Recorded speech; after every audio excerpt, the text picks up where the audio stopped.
Hi friends, ഇന്ന് നമ്മൾ നോക്കുന്നത് 174/2024 ചോദിച്ച ഒരു മുൻവർഷ ക്വസ്റ്റ്യൻ ആണ് നോക്കുന്നത്. ഫസ്റ്റ് ക്വസ്റ്റ്യൻ, ഗുരുവായൂർ സത്യാഗ്രഹം നടന്ന വർഷം 1931. ഗാന്ധിജി ഇന്ത്യയിൽ നേതൃപരമായ പങ്കുവഹിച്ച ആദ്യത്തെ സമരം ഏത്? ചമ്പാരൻ സത്യാഗ്രഹം. ജാലിയൻവാലാബാഗ് കൂട്ടക്കൊലയ്ക്ക് കാരണമായ നിയമം റൗലറ്റ് നിയമം. ഹിന്ദുസ്ഥാൻ റിപ്പബ്ലിക്കൻ അസോസിയേഷൻ എന്ന സംഘടനയുമായി ബന്ധമില്ലാത്തതാര്? ഉദ്ധം സിംഗ്. ഇന്ത്യയിൽ ഭരണഘടനാ പരിഷ്കാരം വരുത്തുന്നത് ചർച്ച ചെയ്യുന്നതിന് വിളിച്ചു ചേർത്തതാണ് വട്ടമേശ സമ്മേളനങ്ങൾ. എല്ലാ വട്ടമേശ സമ്മേളനങ്ങളിലും പങ്കെടുത്ത വ്യക്തി ആര്? അംബേദ്കർ. ഇന്ത്യൻ ഭരണഘടനാ നിർമ്മാണവുമായി ബന്ധമില്ലാത്തതാർക്ക്? Doctor S രാധാകൃഷ്ണനാണ്. അപ്പോൾ ഇന്ത്യൻ ഭരണഘടനാ നിർമ്മാണ സഭയുമായി ബന്ധപ്പെട്ടത് ഡോക്ടർ BR അംബേദ്കർ, സച്ചിദാനന്ദ സിൻഹ, ജവഹർലാൽ നെഹ്റു. താഴെ തന്നിരിക്കുന്നവയും മൗലികാവകാശങ്ങളിൽ പെടുന്നവ ഏതല്ല? 1, 3, 4, 6 ആണ്. അത് സമത്വത്തിനുള്ള അവകാശം, ഇഷ്ടപ്പെട്ട മതത്തിൽ വിശ്വസിക്കുവാനുള്ള അവകാശം, ഭരണഘടനാപരമായ പരിഹാരത്തിനുള്ള അവകാശം, സൗജന്യവും നിർബന്ധിതവുമായ വിദ്യാഭ്യാസത്തിനുള്ള അവകാശം. അപ്പോൾ മൗലിക അവകാശത്തിൽ പെടുന്നത് സമത്വത്തിനുള്ള അവകാശം, ഇഷ്ടപ്പെട്ട മതത്തിൽ വിശ്വസിക്കാനുള്ള അവകാശം, ഭരണഘടനാപരമായ പരിഹാരത്തിനുള്ള അവകാശം, സൗജന്യവും നിർബന്ധിതവുമായ വിദ്യാഭ്യാസത്തിനുള്ള അവകാശം. നിർദ്ദേശ തത്വങ്ങൾ നടപ്പാക്കുന്നതിനാൽ സമീപിക്കേണ്ട കോടതിയാണ്. കോടതിയെ സമീപിക്കാനാകില്ല. ലോകത്തിലെ ഏറ്റവും വലിയ എഴുതപ്പെട്ട ഭരണഘടനയുള്ള രാജ്യമാണ് ഇന്ത്യ. പാർലമെന്റിന്റെ പ്രധാന ചുമതല ഏത്? നിയമനിർമ്മാണം ആണ്. താഴെ തന്നിരിക്കുന്നത് ശ്രീനാരായണ ഗുരുവുമായി ബന്ധമില്ലാത്ത കാര്യം ഏത് എന്ന് വെച്ചാൽ ആലുവ മണപ്പുറത്ത് ശിവലിംഗ പ്രതിഷ്ഠ നടത്തി എന്നത് ശ്രീനാരായണ ഗുരുവുമായി ബന്ധമില്ലാത്ത പ്രസ്താവനയാണ്. ബാക്കി മൂന്നും ശ്രീനാരായണ ഗുരുവുമായി ബന്ധപ്പെട്ടതാണ്. 1903 SNDP സ്ഥാപിച്ചു. മനുഷ്യത്വമാണ് മനുഷ്യൻ്റെ ജാതി എന്ന് പ്രഖ്യാപിച്ചു. സംഘടന കൊണ്ട് ശക്തരാകാൻ ആഹ്വാനം ചെയ്തു. 1903 SNDP സ്ഥാപിച്ചു. മനുഷ്യത്വമാണ് മനുഷ്യൻ്റെ ജാതി എന്ന് പ്രഖ്യാപിച്ചു. സംഘടന കൊണ്ട് ശക്തരാകാൻ ആഹ്വാനം ചെയ്തു. ഇന്ത്യൻ നാഷണൽ ആർമിയുടെ വനിതാ വിഭാഗം നേതാവായ മലയാളി ആരാണ്? ക്യാപ്റ്റൻ ലക്ഷ്മി. ഇന്ത്യൻ നാഷണൽ ആർമിയുടെ വനിതാ വിഭാഗം നേതാവായ മലയാളിയാണ് ക്യാപ്റ്റൻ ലക്ഷ്മി. കേരള കലാമണ്ഡലത്തിൻ്റെ സ്ഥാപിതവുമായി ബന്ധപ്പെട്ട വ്യക്തിയാണ് വള്ളത്തോൾ നാരായണ മേനോൻ. സമപന്തി ഭോജനം നടത്തിയ കേരളത്തിലെ സാമൂഹ്യ പരിഷ്കർത്താവാണ് വൈകുണ്ഠ സ്വാമികൾ. സ്വദേശാഭിമാനി എന്ന പത്രം ആരംഭിച്ചത് വക്കം അബ്ദുൽ ഖാദർ മൗലവി. ആദ്യമായി ഫുട്ബോൾ ലോകകപ്പ് കിട്ടിയത് ഉറുഗ്വേ എന്ന രാജ്യത്തിനാണ്. എന്നാൽ ഏറ്റവും കൂടുതൽ തവണ ഫുട്ബോൾ ലോകകപ്പ് കിട്ടിയത് ഏത് രാജ്യത്തിനാണ്? ബ്രസീൽ. അപ്പോൾ ആദ്യം ഫുട്ബോൾ ലോകകപ്പ് ലഭിച്ചത് ആർക്കാണ്? ഉറുഗ്വേ എന്ന രാജ്യത്തിനാണ്. എന്നാൽ ഏറ്റവും കൂടുതൽ ഫുട്ബോളുകൾ ലോകകപ്പ് കിട്ടിയത് ബ്രസീലാണ്. ശ്രീലങ്കയിലെ നിലവിലെ പ്രസിഡന്റിന് തൊട്ടു മുൻപ് പദവിയിലുണ്ടായിരുന്ന പ്രസിഡന്റ് ആരായിരുന്നു? റനിൽ വിക്രം സിൻഹയാണ്. അപ്പോൾ ശ്രീലങ്കയിൽ നിലവിലുള്ള പ്രസിഡന്റ് തൊട്ടു മുൻപ് ഉണ്ടായിരുന്ന പ്രസിഡന്റാണ് Ranil Vikram Singhe. The transfer of the power in India എന്ന ഗ്രന്ഥത്തിൻ്റെ കർത്താവാണ് VP മേനോ. ചേർമ്പടി ചേർക്കാനാണ് ചോദിച്ചിരിക്കുന്നത്.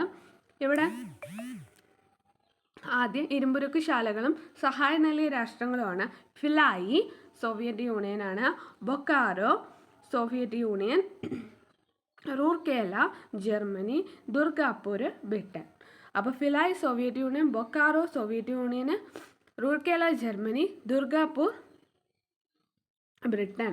വിദ്യാഭ്യാസത്തെ സംസ്കാരവുമായി ബന്ധിപ്പിക്കുക എന്ന ലക്ഷ്യത്തോടെ കേന്ദ്ര സാംസ്കാരിക വകുപ്പ് 1979 രൂപീകരിച്ച സ്ഥാപനമായ centre for cultural resource and ട്രെയിനിങ്ങിൻ്റെ ആസ്ഥാനമാണ് ന്യൂഡൽഹി. എന്നാണ് centre for cultural resource and ട്രെയിനിങ്ങിൻ്റെ ആസ്ഥാനം എന്ന് പറയുന്ന ന്യൂഡൽഹിയും സ്ഥാപിതമായത് 1979. പുതിയ സഹസ്രാബ്ദത്തിലേക്ക് ഇന്ത്യയെ നയിക്കുക എന്ന ലക്ഷ്യത്തോടെ നടപ്പിലാക്കിയ ദേശീയ വിദ്യാഭ്യാസ നയം നിലവിൽ വന്നത് 1986. രാഷ്ട്ര പുരോഗതിയിൽ വിദ്യാഭ്യാസത്തിനുള്ള പ്രാധാന്യം തിരിച്ചറിഞ്ഞ് 10+2+3 മാതൃകയിൽ വിദ്യാഭ്യാസം നടപ്പിലാക്കണം എന്ന് ശുപാർശ ചെയ്ത വിദ്യാഭ്യാസ കമ്മീഷനാണ് ഡോക്ടർ DS കോത്താരി കമ്മീഷൻ. ലോക ഫുട്ബോൾ ദിനം മെയ് 25. 2024 ONB പുരസ്കാര ജേതാവ് പ്രതിഭ റായി. ഇന്ത്യയുടെ ഭൂമിശാസ്ത്ര വിവരങ്ങളിലെ തെറ്റ് ഏത് എന്ന് വെച്ചാൽ ബിയും ഡിയും തെറ്റാണ്. അപ്പോൾ ശരിയായിട്ടുള്ളതാണ് എയും സിയും. അക്ഷാംശം 8°4 വടക്ക് മുതൽ 37°6 വടക്ക് വരെ. അക്ഷാംശം 8°4 വടക്ക് മുതൽ 37°6 വടക്ക് വരെ. രേഖാംശം 68°7 കിഴക്ക് മുതൽ 97°25 കിഴക്ക് വരെ. ലോകത്തിലെ ഏറ്റവും ഉയരത്തിൽ സ്ഥിതി ചെയ്യുന്ന യുദ്ധഭൂമിയാണ് സിയാച്ചിൻ. ഇന്ത്യയുടെ അതിർത്തി രാജ്യങ്ങളെ സംബന്ധിച്ച വിവരങ്ങളെ തെറ്റ് എന്ന് വെച്ച് കിഴക്ക് ഭൂട്ടാനാണ് തെറ്റായിട്ടുള്ളത്. അപ്പോൾ അതിർത്തി രാജ്യങ്ങളെ ബന്ധപ്പെട്ട് ശരിയായിട്ടുള്ളത് പടിഞ്ഞാറ് പാകിസ്ഥാൻ, വടക്ക് നേപ്പാൾ, തെക്ക് കിഴക്ക് ഭൂട്ടാൻ. ഇന്ത്യയുടെ ഭൂപ്രകൃതി സവിശേഷത ഒറ്റയാനെ കണ്ടെത്താനാണ് ചോദിച്ചിട്ടുണ്ടെങ്കിൽ ഇവിടെ ഒറ്റയാണ്, ഹിമാലയമാണ്. ഇന്ത്യയിൽ അനുഭവപ്പെടുന്ന കാലാവസ്ഥയെ തെറ്റായ വിവരം സി ആണ്. അപ്പോൾ എയും ബിയും ഡിയും ശരിയാണ്. ഉഷ്ണകാലത്ത് രാജ്യത്ത് ഏറ്റവും കൂടുതൽ ചൂട് അനുഭവപ്പെടുന്നത് രാജസ്ഥാനിലെ ബാമർ എന്ന സ്ഥലത്താണ്. ഇന്ത്യയിലെ ഏറ്റവും വലിയ മഴക്കാലം തെക്കു പടിഞ്ഞാറ് മൺസൂൺ കാലമാണ്. മൺസൂണിൻ്റെ പിൻഭാഗ കാലം വടക്കു കിഴക്കൻ മൺസൂൺ കാറ്റുകളാണ്. കേരളത്തിലെ ഭൂപ്രകൃതി സവിശേഷതകളിൽ ശരി ഏത് എന്ന് വെച്ചാൽ എല്ലാം ശരിയാണ്. അക്ഷാംശം 8°18 വടക്ക് മുതൽ 12°48 വടക്ക് വരെ. രേഖാംശം 74°52 കിഴക്ക് മുതൽ 77°22 കിഴക്ക് വരെ. ഭൂപ്രകൃതിയുടെ അടിസ്ഥാനത്തിൽ കേരളത്തെ മലനാട്, ഇടനാട്, തീരപ്രദേശം എന്നിങ്ങനെ തരംതിരിക്കാം. സൂചനകളിൽ നിന്ന് പ്രദേശം തിരിച്ചറിയാനാണ് ചോദിച്ചാൽ പശ്ചിമഘട്ടത്തിൻ്റെ പൂർവ്വഭാഗത്തുള്ള തമിഴ്നാടിനെയും പശ്ചിമഭാഗത്തുള്ള കേരളത്തിനെയും യോജിപ്പിക്കുന്ന മലമ്പാതയാണ്. ഏകദേശം 40 കിലോമീറ്റർ വീതിയുണ്ട്. ഇതിലെ ഏറ്റവും താഴ്ന്ന പ്രദേശം തൃശ്ശൂരാണ്. തൃശ്ശൂർ ഇതിൻ്റെ സ്ഥലം ഏതെന്ന് വെച്ചാൽ പാലക്കാട് ചുരമാണ്. കേരളത്തിലെ നദികളെ നീളത്തിൻ്റെ അടിസ്ഥാനത്തിൽ നീളം കൂടിയത് ആദ്യം എന്ന രീതിയിൽ പട്ടികപ്പെടുത്തുമ്പോൾ ആദ്യം വരുന്നത് ഭാരതപ്പുഴ, അത് കഴിഞ്ഞ് പമ്പ, ചാലിയാറ്, കടലുണ്ടി, കല്ലടയാറ്. ഭാരതപ്പുഴ വരും. രണ്ടാം സ്ഥാനം ഭാരതപ്പുഴ, മൂന്നാം സ്ഥാനം എന്ന് പറയുന്നത് പമ്പ, ചാലിയാറ്, കടലുണ്ടി, കല്ലടയാർ. കേരളത്തിലെ നദികൾ ഒറ്റയാനെ കണ്ടെത്താൻ നെയ്യാറാണ്. താഴെ തന്നിരിക്കുന്നതിൽ കേരളത്തിലെ ദേശീയപാത NW3, കേരളത്തിലെ വൈദ്യുത പദ്ധതികൾ ജില്ലകളാണ്. ഒറ്റയാനെ കണ്ടെത്താൻ ഇവിടെ സിയാൽ പദ്ധതി എറണാകുളം എന്നതാണ് ഒറ്റയാണ്. ശബരിഗിരി പത്തനംതിട്ട ശരിയാണ്. ഇടുക്കി പദ്ധതി ഇടുക്കിയിൽ. കുറ്റ്യാടി പദ്ധതി കോഴിക്കോട്.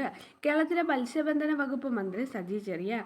താഴെ തന്ന സൂചനയിൽ നിന്ന് കേരളത്തിലെ വന്യജീവി സങ്കേതം കണ്ടെത്താൻ പശ്ചിമഘട്ടത്തിലെ മഴനിഴൽ പ്രദേശത്ത് സ്ഥിതി ചെയ്യുന്ന കേരളത്തിലെ ഏക വന്യജീവി സങ്കേതം.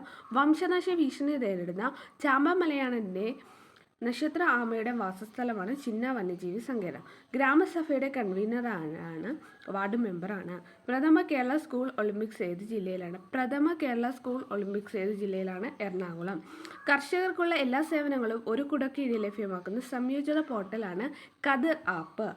ഇപ്പോഴത്തെ കേന്ദ്ര പഞ്ചായത്ത് രാജ് മന്ത്രിയാണ് രാജീവ് രഞ്ജൻ സിംഗ്. പാരീസ് 2024 ഒളിമ്പിക്സിൽ നീരജ് ചോപ്ര ജാവലിൻ എറിഞ്ഞ ദൂരം 89.45 m. യുണൈറ്റഡ് നേഷൻസ് മാനവ വികസന സൂചിക 2022 ഇന്ത്യയുടെ സ്ഥാനം 134. ഉപഗ്രഹങ്ങളില്ലാത്ത ഗ്രഹമാണ് ബുധൻ. സൽത്തനത്ത് മുഗൾ കാലഘട്ടത്തെ പേർഷ്യൻ സംഗീതത്തിന് സ്വാധീന ഫലമായി രൂപപ്പെട്ട സംഗീത ശൈലിയാണ് ഹിന്ദുസ്ഥാനി സംഗീതം. ഇന്ത്യൻ ഭരണഘടനയുടെ ആമുഖം കാവ്യാത്മക ശൈലിയിൽ എഴുതിയത് ജവഹർലാൽ നെഹ്റു. ഇന്ത്യ സാമ്പത്തിക വർഷമായി കണക്കാക്കുന്നത് ഏപ്രിൽ 1 മുതൽ മാർച്ച് 31 വരെ. നമുക്ക് എല്ലാവരുടെയും ആവശ്യങ്ങൾ തൃപ്തിപ്പെടുത്തുവാനുള്ള വിഭവമുണ്ട്, എന്നാൽ ഒരാളുടെ പോലും അത്യാഗ്രഹത്തെ നിറവേറ്റാനില്ലതാനും. ഈ വാക്കുകൾ ആരുടേതാണ്? ഗാന്ധിജി. ശ്രീലങ്കൻ ക്രിക്കറ്റ് ഇതിഹാസം മുത്തയ്യ മുരളീധരൻ്റെ ജീവിതം ആസ്പദമാക്കി പുറത്തിറങ്ങിയ ചിത്രമാണ് 800. ലോക അധ്യാപക ദിനം ഒക്ടോബർ 5.